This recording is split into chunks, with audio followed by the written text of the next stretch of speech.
Hi everyone, delonewolf here and welcome back to the Sunday recap, my weekly vlog where I talk a little bit about my last week in games. And as always, we will start with EVE Online, where I tried my best to do some exploration, but I've either been unlucky or there's been too much competition around because I've been running empty. We really didn't find a lot of good sites, just a couple of decent combat sites here and there, and next to nothing in the drops. In fact, in the later part of the week, I went back to doing some refuges and anomalies, hoping to get some escalations and just be lucky with the loot and the salvage. So that's basically how I tend to transition if there's too much competition or if there's just not enough sites locally available. Then I switch to running the refuges first because that's an easy 3 out of 10 escalation, and then some other anomalies as well.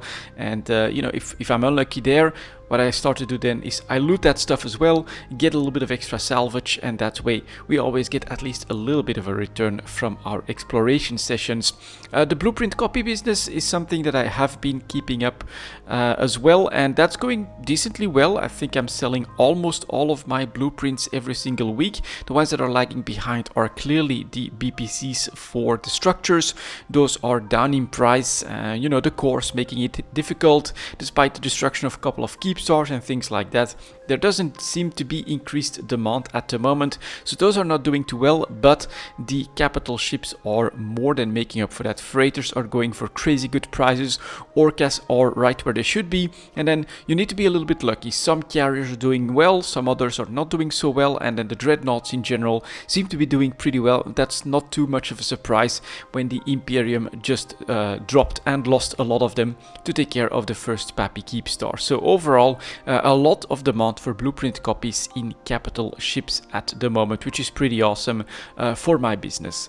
Now on the PI front, we're just still hoarding all the stuff that I'm making, and I'm making a lot of fuel related PI materials, which if you watch EVE Talk, you know that these are struggling the most at the moment. Fuels themselves are pretty cheap as well. But coolants, very low demand. Mechanical parts doing terribly. I think those those actually tried to climb back to 10,000 disc and are still trying to hold on there. But in general, PI at the moment is really struggling with low demand, and so I'm just hoarding everything that I'm producing, waiting for better times to sell that. I basically don't want to exacerbate the problem by putting even more supply on a market that's already oversupplied. And then in general, we are of course waiting for things to evolve in EVE Online, and well, it looks like we're on the cusp of a lot of great things story-wise. The invasions should be reaching their zenith, and right after this recording, or a little bit after this recording, but today CCP is also planning to do a live stream explaining the situation a little bit with the 27 systems that have been basically conquered by the Triglavians at the moment. I'm really curious to see how all of that is going to work out.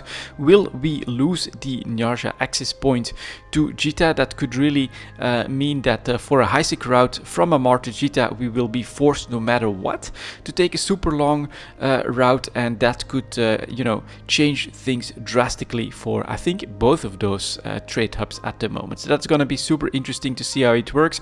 And then of course we also have the big war that's happening, 2 keep stars down at really massive cost to the Imperium themselves. So this is one of those stories I think that will be remembered in the history books of EVE Online. This war at the moment is really going hot, and they are doing their best on both sides, which makes for very interesting battle reports, propaganda, and all of that good stuff. So yeah, in EVE Online at the moment, very interesting times. Dital unfortunately has just been hit by a Sancha incursion, so that will slow us down a little bit at the start of the week, but generally these get knocked out pretty quickly by the incursion community, so not a big problem, especially if I want to do some exploration. We'll just move a couple systems out and try to find some good stuff to do over there. And next to EVE Online, I still played a little bit more Path of Exile, but not too much. I'm basically not sure what I want to do at this point. I managed to get my Golemonster character into maps. I've been running that a little bit, making some extra currency, finding some extra unique items, and I'm constantly basically on the lookout for, oh, that's an interesting unique. Should I try that with this ability, this class? Are there other things, other combinations that I can try in Path of Exile? The possibilities are next to endless. On the other hand, of course, I also want to have some fun, enjoy the character that I'm playing. Melee, not really my thing. I'm more of a spell guy or a minion guy, and so as a result, yeah, we're just, you know, playing a little bit of Path of Exile on and off. Sometimes I jump back to some of the other characters that I've been building, but it's nothing too major or too hardcore.